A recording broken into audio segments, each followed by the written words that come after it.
In honor of the 24th of July weekend, with the explosions going everywhere, the first code word is finger.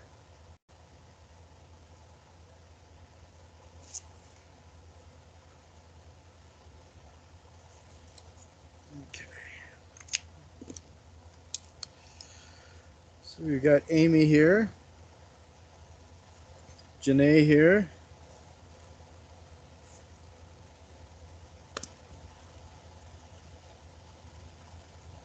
is that Megan?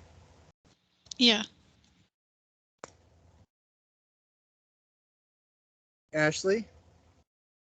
I'm sorry, Aubrey. Yep, here. And Catherine? Yep, I'm here. And Xiaoshan? Yeah, I'm here. Excellent. Anybody do anything fun over this weekend?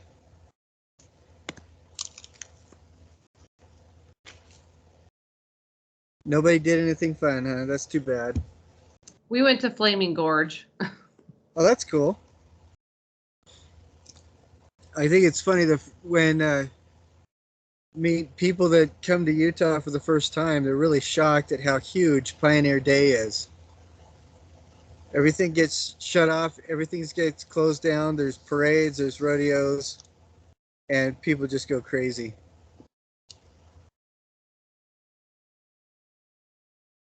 Well, today it might be a little bit short. There were a couple things that I wanted to talk about. And a lot of it, from looking at the people that are here, a lot of it is going to be for the benefit of people that aren't here, that are watching the recording later. But there's some issues that concern me a little bit. And like I said, I think the people here, it's not a direct issue for them, but the people that aren't here, I think it might be more of an issue. I was not able to get everything done over the weekend. I overextended. What's it called? I thought I'd have more time to do stuff. So hopefully you have seen some of the grades for your assignments, but I'm not quite done with everything. So trying to get that done in the next day or so. There's a couple things that I wanted to talk about today. From my perspective, were attendance, time spent on modules, artist research, module number 7, applying the tools of artistic critique, and then the rest of the time will be whatever you guys want to talk about, whatever questions you have and everything like that. The first is that attendance, the people that are here are doing pretty well, but there are several people that are not doing very well attendance wise. That a couple of people haven't watched any of the videos, and that makes it very difficult to get a good grade, because it's hard to know first exactly what the assignment is, but it's also according to department mandate, if people do not attend at all, they will lose a full grade. And then if you miss the final, that's another full grade that you lose. And I wanted to point that out as well. Our final will be the last day of classes for second block, and I will send that out. I think it's in the syllabus, but I will send that out again in a couple of emails.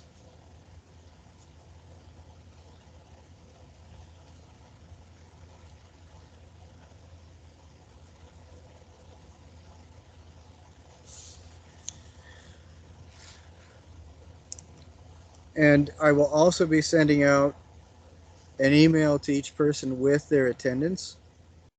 And like I said, the people here probably don't have anything to worry about, except Amy. She's never shown up. This is the first time she's ever shown up, and so that's a big concern.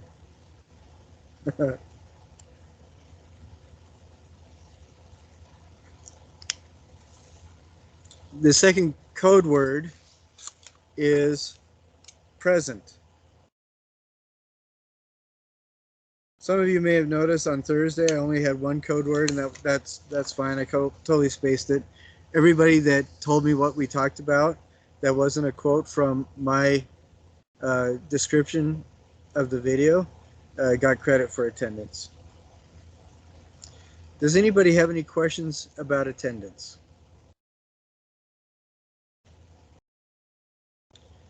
Okay, time spent on modules. I wanted to show you guys something really quick here.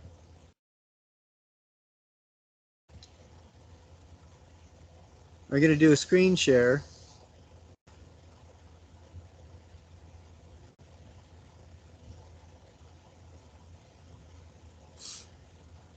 Can everybody see this?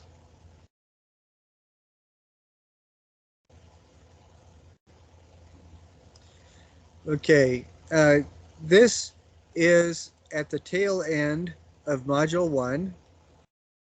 It is the module for the work log, and it shows an example of what a typical work log should look like. I wanted to go over this and show people what I've been getting is either something where somebody says I spent this number of hours, or I've been getting something where people just label one or two things. Like one is work on module, two is upload and participate in the discussion. As you can see this, and please feel free to chime in with any questions you might have. First, you'll notice at the bottom there is a total. And that total is very helpful with me, for me when I go through. And, you know, by the end of all this, when we're all done, I'll have looked at over 150 work logs. And it really helps when everybody follows the directions and puts in a total. But you'll also look at this, there is a very brief description. There's a date, a time, and then the subtotal, and a brief description. You don't necessarily have to have both the time and the subtotal, as long as you have the total at the bottom. But the brief description is as complicated as read intro and chapters and took quiz. Okay, that's great. And going through the book and taking the quiz can take anywhere from 45 minutes to an hour and a half, and that's fine. Research and artist review, that's really important. That should be the time you should be watching each and every one of the videos. If a video link is gone, let me know, and you can watch an alternate one. But you need to be watching each and all the videos, and then spend time writing your artist review, revising it, and uploading it. And typical time for all of that is going to be at the very low, fast end, an hour and a half, and up to 2.5 to 3 hours. And then the actual production of your item should be anywhere from 2 to 8 hours. And typically on most of these modules, I'm expecting 2 to 6 hours for what you're working on, honestly. And then documenting it should be in there, as well as uploading discussion images. Here, there's a lot of time spent on documenting the house and editing the images and uploading, because this was the photography assignment. For other ones, a lot of the times, this at least an hour and a half or 2 hours is going to be added to this time, because you're putting it together and you don't have to spend time placing it in different elements and photographing it. For the sculpture-based photography, that was part of the module. For the rest of them, you're expected just to find a neutral background and photograph your piece against the neutral background, which shouldn't take nearly as long as traveling around to several different sites and photographing your houses in Module 1. So you'll use that time spent photographing in Module 1 on completing your projects for the other modules. And I think that this participating in discussion and complete work log 45 minutes, most of you are going to be spending maybe 30 minutes on the discussion boards and doing the work log. I made some comments about this, but I think that this is a pretty good format. The format I want you to look at is the date and time spent with the description, date and time spent with the description, and this person, and the fact that this person used all the time that they spent on the module in their work log. They recorded it all. The work log for each module, each of these modules 1 through 6, should be 10 hours. And in the other ones, I've given, in most of them, I've given a guideline as to how much it should be. If the work log time is supposed to be 10 hours and you spent 2 hours, then go back and double check, did you do everything in the module? If you've only spent 2 hours and in that time you were able to take the quiz and complete your project, what that tells me is you haven't bothered to watch any of the videos, you haven't really bothered to pay attention to what the module is about, because you've gone through the quiz in just a couple minutes and you haven't spent any time at all on the actual project. The reason why this is important is that I found by and large, over the last 15 years of teaching, that there is a direct correlation between the grade the person gets and the amount of time they spent on the work log. Now this will vary with the research one. The research one, which is module 7, A, B, C, and D, that honestly, altogether, the reason I've broken it up is that altogether those 4 submodules will end up being about 20 hours worth of work. That's why I've broken it up. So when I say at the beginning 16 to 18 hours every week for an A, what I am assuming is that, or in that, what I've calculated is that you're going to be doing your 10 hours of project, you're going to be doing your the portion of the research module, and you'll be doing the other stuff like the I don't know if anybody's done the applying the tools of artistic critique videos yet.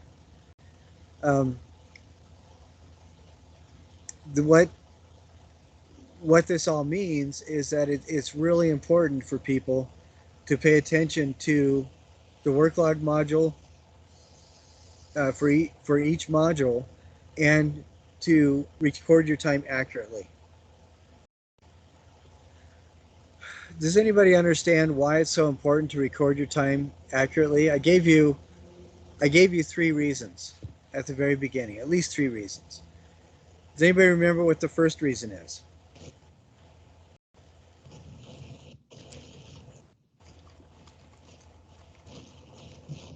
Well, I know that I don't know what the first reason is, but I know that you talked about the pathways in our brain, just being able to focus and work for that amount of time and have a stream of consciousness is important. Yeah, and that was actually the third reason, but that I think might be the most important reason, because all of you have had a lot more experience doing 2D work than 3D work, and so this course can be a real challenge. And if you do 15 minutes here, 20 minutes here, spend 45 minutes putting together the structure and skin thing, or 17 minutes wrapping up a cat with yarn for your cocooning project, yeah, you got the project done, but you really haven't allowed yourself to learn anything, and the class won't be doing you any good. You may still get credit for it, but it's not going to be one of your favorite classes. But yeah, that was the third reason. Does anybody remember either of the other 2?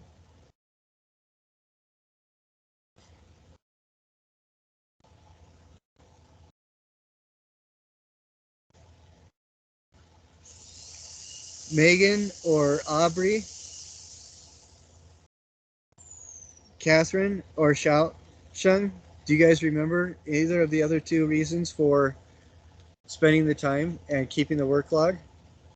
Sorry, I'm not sharing this. This is my instant breakfast this morning. I'm not sharing it with anybody because you're all in other buildings.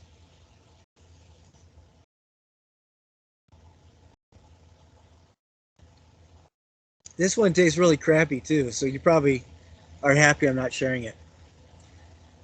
Megan, do you remember one of the other two reasons? Um, I was thinking about it. Would one of them just be to keep track of your time spent on each module um, and the amount of what you've learned and all of that during the quizzes? Would that be a reason?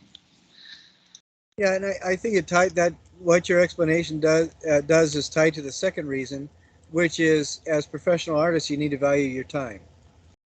And keeping track of your time allows you to see how much you spent on whatever these projects are. So, yeah, that's good. Does anybody remember the first reason?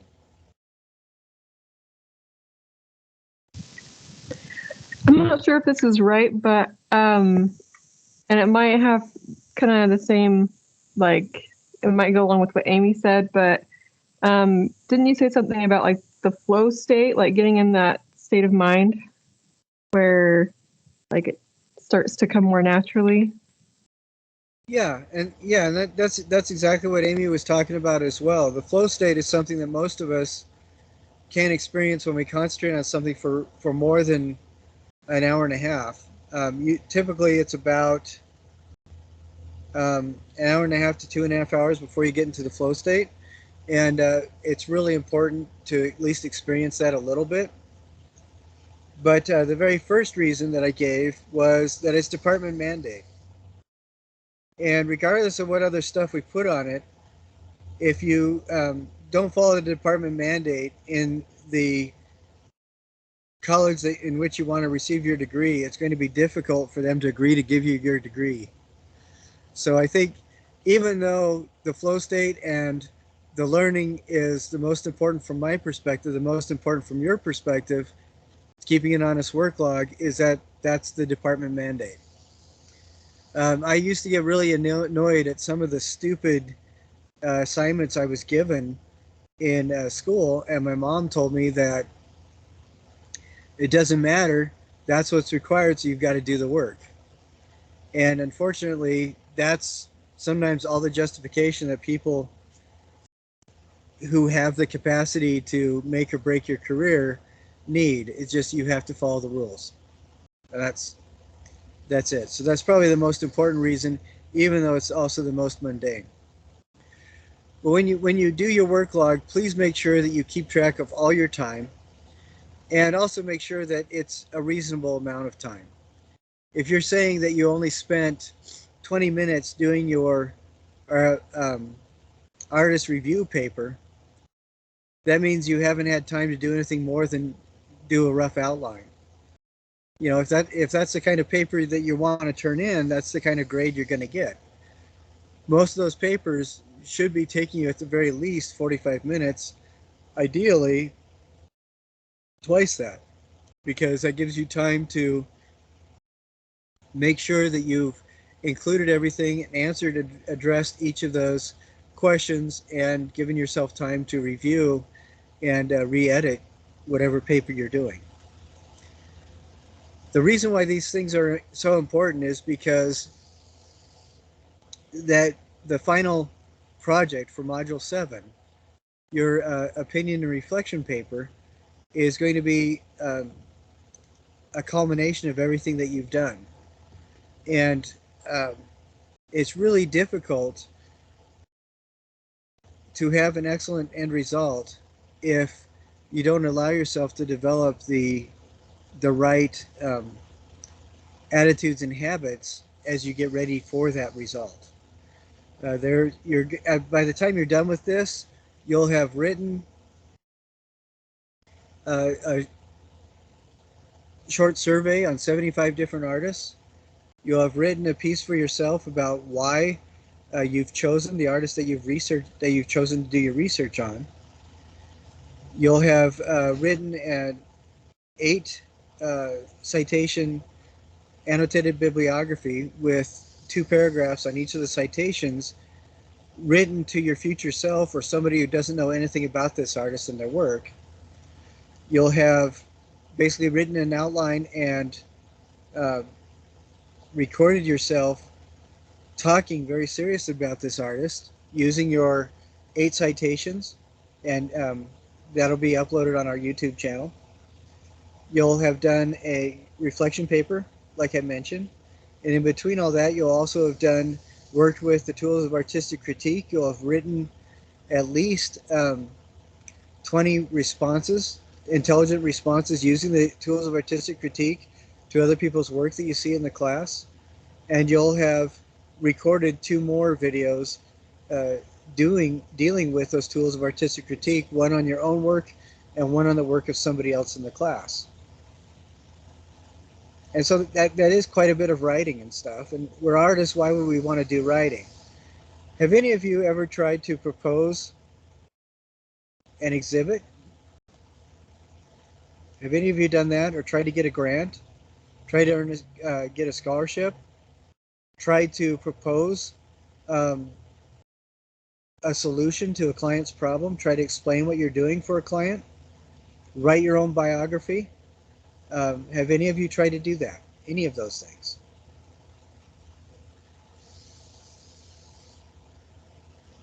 Yes. Which did you do? I used to own an advertising agency, and we used to have to propose to CEOs and presidents of companies a marketing plan and what we were proposing to do. How much of that involved writing? Actually, quite a bit. In addition to the presentation. Yeah, when you do a presentation like that, a lot of the times you at the very least have to outline it, but it really helps to write things down so you get all the information organized in your head. For me, from my perspective, I've had to write several artist biographies for exhibits. I've had to write proposals for shows. I've had to write grants, asking people to give me money. I've had to write critiques of other people's exhibits, in addition to class descriptions, lesson plan descriptions, as well as artist statements. Over the years, I must have written hundreds of artist statements, just in different iterations and for different audiences. As artists, a lot of the times we don't think we need to write it all, and it is the fact that you do have access to some really great resources on campus, and you will be able to find access to really helpful things as you go into writing more. But writing is important, and it doesn't matter what stage of your art career that you're in. If you choose that you're going to be going forward as a professional artist, writing is really important.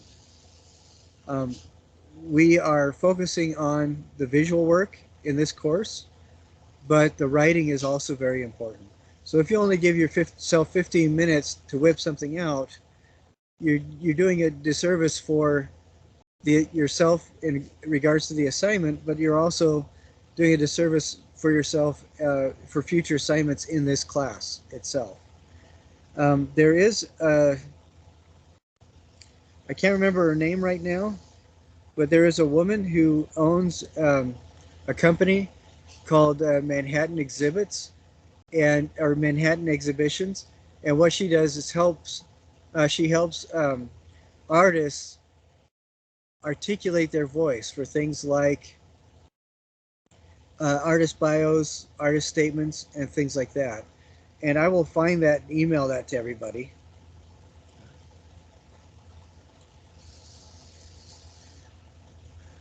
Now, you are not required to write an artist statement for this class, but for your future work, having access to this woman's website and material might be really helpful. Pardon me for a sec. Excuse me. I'm glad you guys are all in different buildings. I hate hay fever, but I'm blessed with it anyway.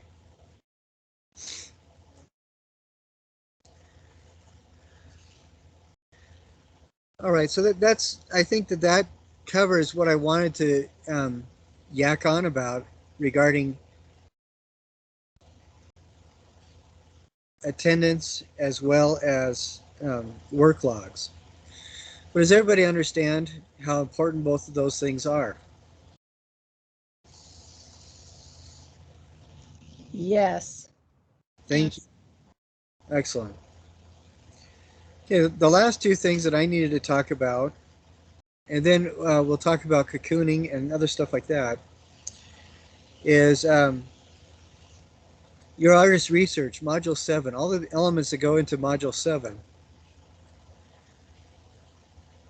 If you are coming late to the meeting, please let me know who you are. Is that Ashley? Oh yeah, sorry. Yeah, I had a work meeting, but I'm here now. Okay. Um, the artist research module has 4 elements to it. First is picking your artist, and that's picking your artist from one of the 75 in that huge long list. Second element is putting together your annotated bibliography. I've graded a few of those, but I haven't graded everybody's, and I will get that to you just as soon as I possibly can. I'm going to actually, I don't have everything else graded, but I'm going to try to get those graded by tonight, so you see where you stand with that. The third is putting together your artist's review as a PowerPoint presentation with voice that we can put on YouTube. And I think everybody has found the YouTube, the portion of our YouTube channel that has good examples of that. And I've gone over that a few times. Then the fourth one is an opinion and reflection paper. And in that, you have an opportunity to think about those list of 10 self-identifiers, why this artist is so different from you, and what about their work resonates and makes you respond so powerfully to it, as you know, why you chose them.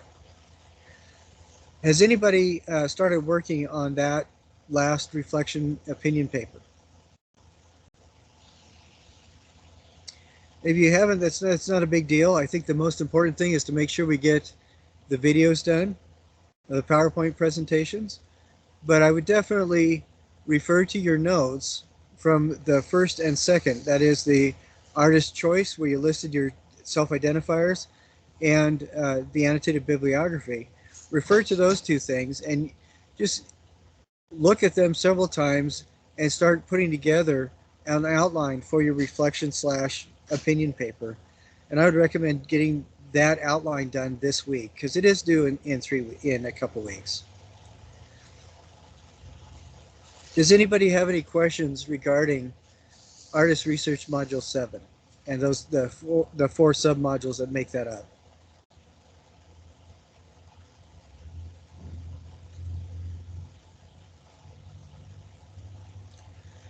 All right, and then the last thing is I wanted to go over the tools of artistic critique. It looks like to me that almost everybody has done assignment 1 and assignment 2 in the tools of artistic critique module, and looking for people's reviews for the tools of artistic critique step 3.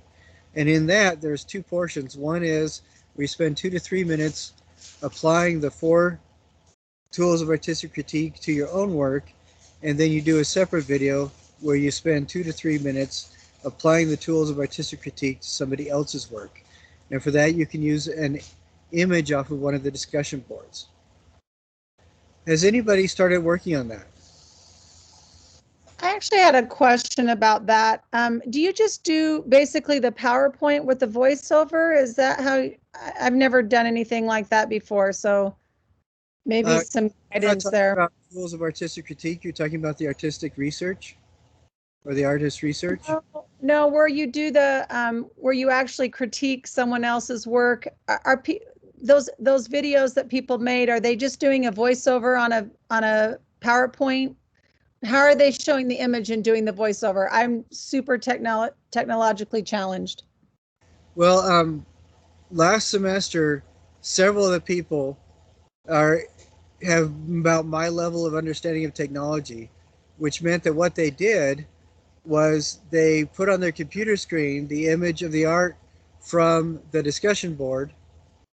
They aimed their phone at it and made a video talking into their phone while their phone was pointed at the image. And that seemed to work pretty well, as long as you're in a relatively quiet room. And then those same people pointed their phone at the artwork that they had made, and that's how they made that video. And just recorded their voice as they were pointing their phone at that. Now, some other people have found ways to record their voice just as they're doing, just on their computer as they have a static screen of the image. And if you can do that, that's great too. There are several different guidelines, list of steps how to do that, short tutorials on both YouTube and Google. And I would just find one of those to do it. But if it was me, I'd probably be holding my phone steady, pointing at a picture, and then talking into my phone. That's probably how I'd do it. Excellent. And for the and it's important to remember that it needs to be an MP4 WAV or MOV file. And what you can do is, when you do your PowerPoint, turn your microphone on, and you can record it. There's Microsoft, excuse me, the PowerPoint brand or whatever has several videos on YouTube on how to do that. And you can also find like short 6-minute videos on YouTube on how to do that. And they also have a description on how to do that in the PowerPoint program itself. And sometimes it is just as simple as going through the file section and just doing a help on how to record the file as an MOV. And then it's really, really important that instead of uploading it yourself, you email me the file directly, and then I will upload it. And there's a couple reasons we've got to do it that way, but please remember to send me the file directly, and I will upload it. If you do an artist that involves anything that you think might potentially be offensive to younger audiences, like for example, there are some artists that will work with human and animal blood. None of those are on the list, but if you chose one of those artists, hypothetically, we would need to label the video as not intended for children. So if you do an artist that does performance work where it might be questionable or they're swearing, let me know, and we'll still upload that onto our channel because it's art, but I do need to make sure that it's labeled not for children. So does anybody have any further questions about that? I know that a few people had questions about the citations for the annotated bibliography. Let's go over those on Thursday after I finish grading everybody's, and see if that helps clarify those understandings. Now, the next thing I wanted to talk about was cocooning.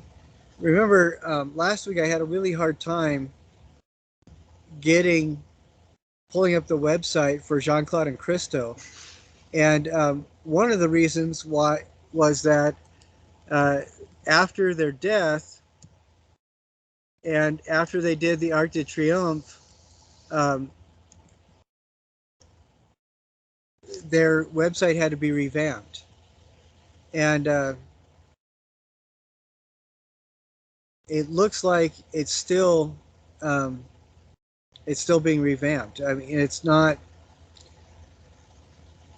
There's really no way to see their previous work on their website, which is unfortunate because they did an awful lot of stuff that was pretty dramatically cool. And right now there is a slideshow going on their website, And I'm going to just do a screen share and show that to you really fast.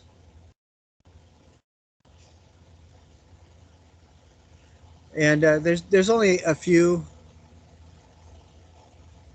slides in this, but like this is one of their projects, that white line there. Then this is that Florida Keys, the surrounding the islands with plastic. What they were able to do was they worked quite a bit with this idea of drawing interest or attracting interest by obscuring something.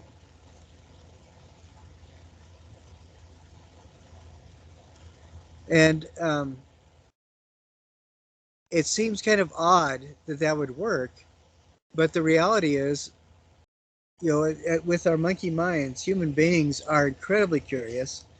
When we obscure something, it really makes people a lot more interested about it, a lot more curious about it. Just as an example, about 180 years ago, there were reports going through British and European high society about a Sasquatch creature that was stalking folks going on safari in different areas in Africa. And it really freaked a lot of people out. A few intrepid hunters went out and daring everything, they tracked these Bigfoot Sasquatch creatures down and were able to shoot a couple and bring them back home. And then a short 100 years later, a lady gave up her entire life to go and live with them and bring their intelligence and their lifestyles as animals to the world, and her name was Jane Goodall.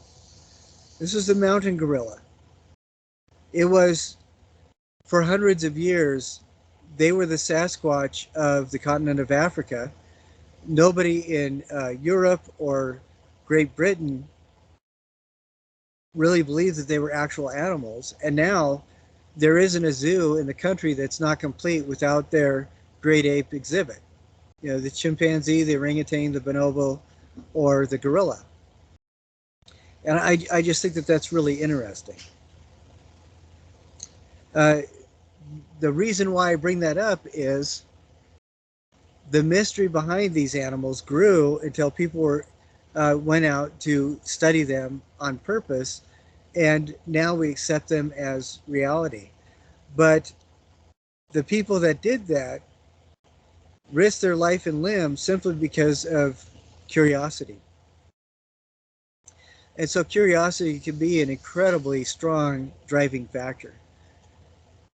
So part of this project, when we do the colorful cocoon, is engaging a potential viewer's curiosity to a fever pitch almost, because we're hiding from them what they need to see or what we want them to see. And that process, I think, it will take more than just a couple minutes.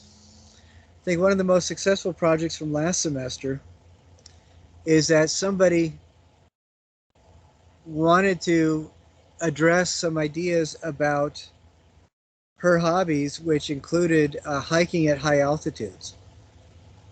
And there were a number of times where she had to deal directly with things like oxygen deprivation because of the hobby that she had.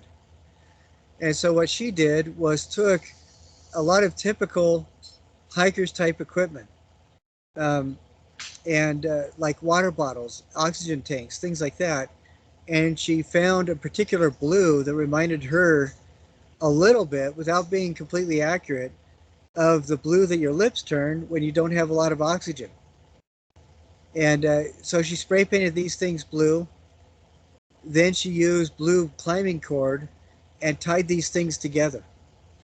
And when you see it, it just looks like a blue ball, and then you can get closer and start picking out what the different elements are. And you start recognizing that these are all, even though it's all the exact same color, these are all different pieces that are used in climbing equipment. And if you look at it from one perspective, it just looked like a bunch of equipment thrown together and tied up with a rope. But when you realize that she spent an awful lot of time she wanted to talk about her hobby. She found particular color. She spray painted, she colorized everything herself, put it together in a very specific way, and wrapped it so that you were forced to engage with it at a much closer distance in order to actually understand and see what the separate elements were. Then it became a lot more interesting, and it was very reasonable that she had spent so much time on this. I'll tell you some of the disappointments that I've seen is one person had a friend who had a miscarriage, and she was really torn up and wanted to deal with that. And sadly, she didn't have time to really explore it the way that she had hoped to. And I think it was probably too emotionally close to her. But she has her daughter at the time was 2, and she and her friend were both supposed to have children at about the same time. So she took one of her child's dolls and just wrapped that in yarn that grandma usually uses to make the little crocheted blankets for a new baby. And what was sad about it is that it was a really good premise that she wanted to work with, but she only worked with one doll, and she only worked with about 3 feet of yarn, so it was not very much. Now, I lost my my ex-wife, and I had a little boy who passed away, and so this was something that I thought was a really good thing for her to explore. And we talked about it, and what she realized what she needed to have done was take a selection of toys that her daughter would have had, and perhaps an awful lot more yarn. What about her daughter's favorite crochet grandma's blanket? Get all the colors of yarn grandma used to make that. Wrap these things together to the point where it looks like it could be something. Like you could put these toys together and wrap it in such a way so it starts looking like almost like a mattress or a pillow. But then you see a hand coming out here and a hand coming out there. You recognize what the yarn is, you recognize what the colors are, and it becomes something that is a lot more engaging to a potential viewer or audience. Can you guys kind of see the difference between the good and the bad examples that I'm talking about? For the good example, the person has an idea, they have a concept, they want to explore it, and they're spending the time to go through and engage with that idea with the amount of energy that's appropriate and respectful to that idea. If, for example, this was another bad example, you really like anime, taking black yarn and wrapping an anime figure in it up to his neck is one thing, but then when you take that same figure and wrap it with so much yarn, it becomes a yarn ball, and all you can see are the tips of the toes and the tips of the hands and the full head of the anime figure. Then it becomes meaning on a completely different level, and it's going to take a significant amount of more time. If it ends up that your idea is to wrap a couple things with yarn, keep track of your time, see how much time you need to spend on it, do one of them, and then do several more with different colors of yarn, different kinds of yarn, different ways of wrapping, and explore that until you get the time, until you address that question of time, until you put the time in. There's a woman sculptor that I particularly like. Her name is Kiki Smith. And what she will do is make these installations that become almost interactive with whoever goes through the room. One of the installations that she had dealt with dolls, and she popped the head off a doll or 2, and she thought that was kind of interesting, and it started addressing all sorts of different kinds of stuff. So she actually got together almost 1,000 dolls and pop their heads off, and then put them in a room where the dolls' heads were on one side and the dolls' bodies were on the other. And they were set up almost like it was a doll collection gone way, way bad, and then all the heads were just kind of piled in the corner on the other side of the room. It went from, oh, that's an interesting idea, to something that was extraordinarily powerful. There was one of the pioneers of conceptual installation art, and sadly I can't remember his name right now, but most of the time we have at least one person that will address them in their research project. This gentleman, his partner ended up dying from AIDS. And as a pioneer in conceptual installation, he was wondering what he could do to celebrate his partner's life and the wonderful man that he was. So what he did is he gave very specific directions so that anybody anywhere in the country could do the same kind of thing in honor of either people who have passed away in this manner or this particular person specifically. And what it was is amount of candy that it was in the weight of his partner at the point of his partner's passing. And then every night, whoever was curating the exhibit would have to go in and replace whatever candy had been taken by people during the course of the day of that day. And people were invited to take as much candy as they wanted.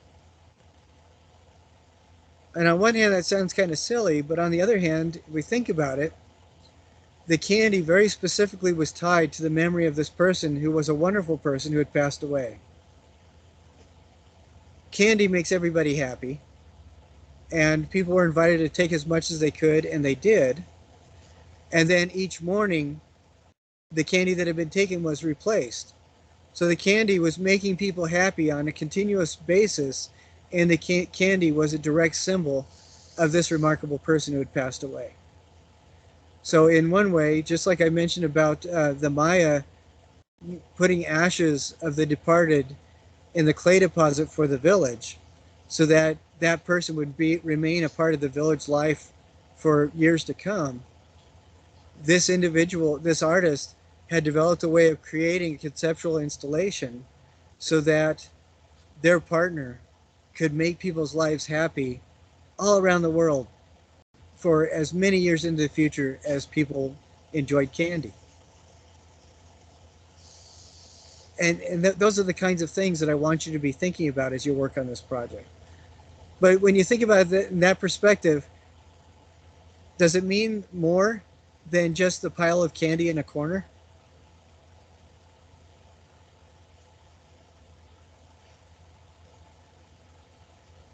And so as you do if you already did your conceptual piece and you only spent 15 minutes on it, do some more, whatever it is. One of my favorite conceptual artists is a person. He must have been affected.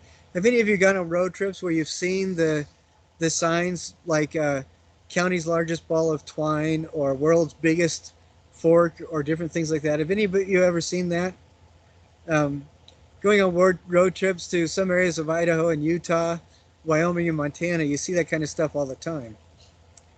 And this person, I think, must have been affected by that on some level, because what he will do is take several pieces of, for example, farm equipment, and then he'll get all the natural rope he can of several different sizes, from twine all the way up to pretty sturdy stuff, heavy gauge rope, and he'll wrap it to the point where there is so much rope around it that the only way you can tell that something physical is inside is the wheelbarrow handle is poking out over here and a wagon wheel is showing through right over here, but the rest of it is so wrapped up with rope that it looks like a 7-foot tall spider's nest because there's so much rope in it.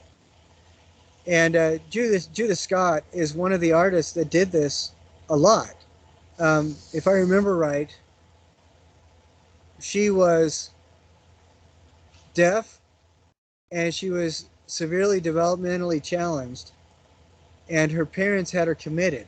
Her twin sister her sister sought for her, and when she finally got to the point where she could, she got her sister out of this institution, found a place where her sister could live happily, and for the rest of their lives, they enjoyed each other's company as loving sisters, which is really a remarkable story because for over 30 years, Judith Scott had been institutionalized with really no contact with the outside world. So not being able to communicate very much, Judith Scott started she would take material. She would either scavenge it herself or borrow it from other people, which, you know, that means steal. And she would wrap these things. She would make these huge cocoon structures, sometimes very huge, sometimes very ornate, sometimes both, that had all these surprises inside. And when she was done with it, she would put it somewhere and walk away. And her sister was instrumental in allowing an environment for the rest of the world to see this remarkable stuff that her sister was doing. And now people know what the stuff is that was inside because of taking x-rays and ultrasounds on these objects. And what's really interesting is that once people started recognizing this work for what it is, people stopped complaining about their material going missing. But still, I would heartily recommend that you don't borrow anything from any of your roommates without their express permission. But the reason why I like that as well is that she did that same kind of thing, hiding stuff in her cocoons. But in her case, there were no clues as to what was in there. And people were just kind of allowed to experience that level of curiosity themselves. Jean-Claude and Christo, in the early 70s, I don't know if any of you guys are old enough to remember. Right now, there's a lot of worry about global warming. When I was growing up in the 70s, there was a lot of concern about global things like nuclear winter and a new ice age that was coming. And the last thing I read from the University of Wisconsin stated that we were less than, I think it was 9 degrees. If the global weather average dropped 9 degrees, we would be plummeted almost immediately into another ice age. But at the time, in the 70s, the environmental crisis, with all the deforestation and worries about rampant population growth and pollution causing new a man-made ice age, all of that kind of stuff was very much in the forefront of people's minds. And so Jean-Claude and Christo bought a tree, and this tree was in the root ball, had the root ball wrapped up in burlap, just like you would take it anywhere to plant it. And this tree had actually had I can't remember the full story about the tree, but it was somehow he bought it, it died, he used it anyway, and it ended up being better. But he was asked to do something in response to global deforestation. So he took this tree and he wrapped it with the heavy tarp plastic, enough so that you could tell that it was wrapped up really well, but there was enough showing through that you could also tell it was a tree. And this 25-foot tall tree, he laid on a couple tables and he displayed that. And initially people thought, well, what a waste of time. What they didn't realize is he had done sketches of this. He knew the kind of style of tree that he wanted to get. He knew where he wanted the plastic to be. He sketched what the lines would be for the rope, where the knots would be, the different widths of rope that he would use, the folds and drapes of the plastic itself around the tree, and he used those sketches to kind of govern how he wrapped it. And it was all incredibly intentional. and then somebody actually allowed him to speak about what this meant. And he talked about things like when people want to preserve nature, a lot of the times in the act of preserving something, humanity has a way of destroying it for what it is. Um, Ibn Khaldun talked about this like 500, 600 years ago. As soon as you take something out of context and display it in a museum, it changes the meaning of the thing. That's an awareness that we have today in museology. But so, and that's why he wanted to use a tree that was from a tree farm that had the root ball covered with burlap. Because in the process of quote unquote preserving nature, people were developing tree farms, changing the landscape with the tree farms, and then causing trauma to the tree as they moved it to new locations. And then the trees were having a hard time surviving because sometimes these new locations were not the ideal location for the tree to live. That was one aspect. Another aspect was the heavy plastic wrapped around the tree. Obviously, trees can't survive with heavy plastic, and a lot of the problems with pollution has to do with trees not getting enough nutrients and CO2 in order to thrive. The CO2 that they get is laced with so many pollutants that all the garbage comes in as well as the material that they need. Same thing with drawing in minerals from the ground and water. And so the plastic represented that. And then on the other hand, going back to that idea of struggling with keeping nature alive during the misinformed process of trying to help it, the plastic was used as a preservative compound as well, protecting the tree from the outside elements. But in the process of protecting the tree from the outside elements, we do something to it that causes it to die. So he addressed these three different kinds of issues with what an initial cursory examination would show would be just a dead tree wrapped in plastic.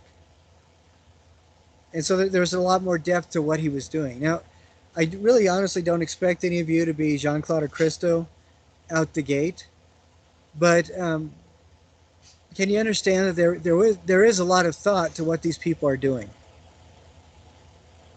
Can everybody see that?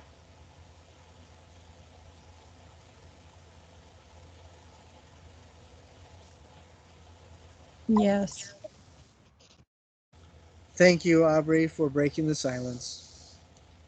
No, but I want you to be thinking about those kinds of things as you work on this project. Is he frozen for anyone else? What's that? Oh, sorry, you were frozen for a while. Could you still hear my voice, or was everything quiet? It was quiet. For me, Oh, anyway. I don't know about anyone else. I was talking about Jean-Claude and Christo and his Wrap Tree project. So if you missed that, I would recommend going to YouTube. I will also try to find a video on it. And when I send out the recording for this, I'll try to send that video out as well and share that with people. Yeah, but the point is, for this Cocoon project, I want you to spend your time on it, think about it, and have it be something that's worthwhile. Now, if it lasts much longer than the time it takes you to photograph it and describe it, that's fine, but it doesn't really need to. One of the less successful examples of this is somebody took a bunch of tools, piled it in the middle of their living room, and took pictures of that as they were walking around it. And I felt that was kind of a waste of time. Now, if you were doing something like that and you wanted to speak to what COVID has done to the supply chains of contemporary construction management, then wrapping that, tying it together with electrical cord, and being actually able to talk about it as you have a camera on it, that will be something completely different, and that might be actually worthwhile. So I've spoken today about attendance, time spent on modules, the artistic research, tools, applying the tools of artistic critique, and the last working project for Module 6. Does anybody have any questions for me that I can talk about and answer?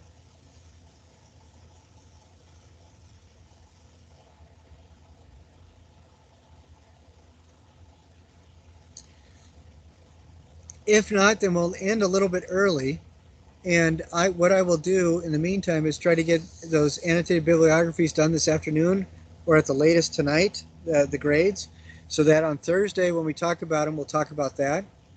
Who would like to volunteer to try to get the artistic critique videos done between now and Thursday so we have an example? Any of you guys want to be brave and try one of those?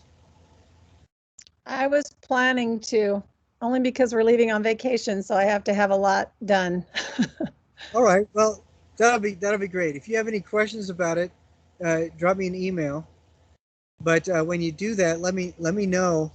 And it does show up in my to be graded feed, but it doesn't hurt to send me an email as well. But yeah, and if you have trouble doing it, grab somebody in your neighborhood who's like 10 to 14, and they will show you how to record and use your phone like that and everything. Okay, that's what I generally have to do. But if there's no more questions, then we will break for a couple days, and I will see everybody on Thursday. All right. I hope you have a great couple days. Let's see. I am trying to find the button to push this hit to stop the record. There we go.